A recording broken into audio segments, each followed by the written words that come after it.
We need to talk about the moment a long, simmering tension between the press and the presidency just exploded. It all centers on one journalist, one arrest, and a really fundamental question that gets to the heart of our democracy. Has a line finally been crossed? So, you might be wondering, what was the actual charge? What crime did journalist Don Lemon supposedly commit?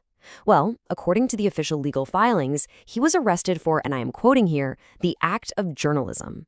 And that single accusation is what turned a local incident into an absolute national firestorm. So how on earth did we get here? To really get what's going on, here's how we're going to break it down. We'll start with the arrest itself. Then, we'll dig into why this moment feels so different. We're going to uncover the administration's go-to crisis playbook, look at the president's strange relationship with the media, and then finally, we have to ask, what does this all mean for the future? All right, let's dive right in with the incident that kicked this whole thing off. The story starts at a church in Minneapolis, with CNN anchor Don Lemon right in the thick of it. So here's how it all went down. You had activists who went into a church to protest a member of an ICE operation. Don Lemon was there doing exactly what journalists do. He was filming it, broadcasting it live. But then, federal agents show up, and they arrest him. For what? For doing his job. Right from the get-go, the legal case against him was on unbelievably shaky ground. I mean, two different federal judges looked at it and said there wasn't enough evidence. We even heard that some prosecutors didn't want anything to do with it. The charges were, by just about every account, completely manufactured. So this wasn't just some random, questionable arrest. This was an escalation, a big one. Let's look at exactly why so many people saw this as a genuine crisis for our democratic norms. And the escalation became crystal clear when the Attorney General of the United States, Pam Bondi, posted this online. Just look at those first three words, at my direction. For the Attorney General of the entire country to publicly take personal credit for arresting a journalist is, well, it's pretty much unheard of. And then, as if that wasn't enough, on the very same day, this pops up on the official White House social media account. It's a photo of the arrest, and the caption, "When life gives you lemons." It's a snarky joke coming straight from an official government channel, basically mocking a journalist for being arrested while doing his job. But here's where it gets truly wild. When the legal complaint was unsealed, this one phrase just jumped off the page. One of the official accusations against Don Lemon was that he was, quote, peppering the pastor with questions. I mean, that is literally the definition of journalism. They put the act of reporting into their own legal filing as if it were a crime. And all of this leads us to a really critical point. Sure, past presidents have verbally attacked the press, they filed lawsuits, they restricted access.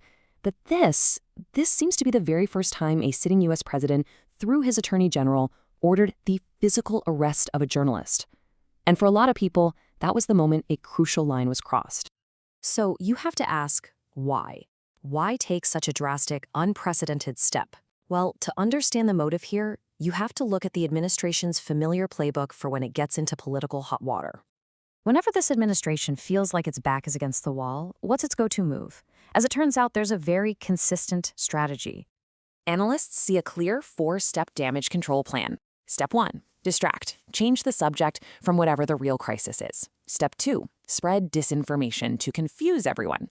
Step 3, delay any kind of real accountability. And finally, step 4, just deny everything. Arresting a well-known journalist? That's a classic step 1 move. So what's the goal of this playbook? It's really all about exerting control.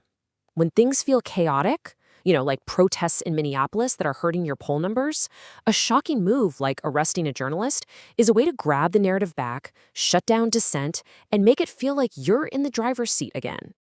But all of this aggression creates a really fascinating paradox, because the president seems to love and hate the very media that he attacks, all at the same time.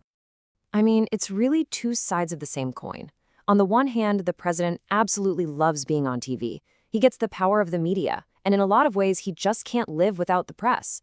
But on the other hand, he calls journalists the enemy of the American people, and his administration is filing lawsuits against news organizations. It is a true love-hate relationship. So where does this all leave us? Well, this one single event has basically opened up a Pandora's box of much bigger concerns about the health of American democracy. You see, this arrest isn't happening in a vacuum. Analysts point to a broader pattern of using federal power to settle old political scores, and that raises serious questions about the integrity of future elections. There's also this deep concern that the line between foreign intelligence and domestic politics is getting dangerously blurry. It's all part of a campaign, they argue, to throw so much smoke that you can't see the truth. One analyst summed it up perfectly with this quote. He said, "We're literally in the smoke bomb phase of this situation." It just captures that feeling of constant chaos, where one crisis is used to distract from another, and everything gets obscured in this thick haze of confusion. And that leaves us with this final and maybe most important question. When a foundational democratic norm, like the press being free to do its job without fearing arrest, is broken, what comes next? What fills that void? That is the really unsettling question this entire episode forces us all to confront.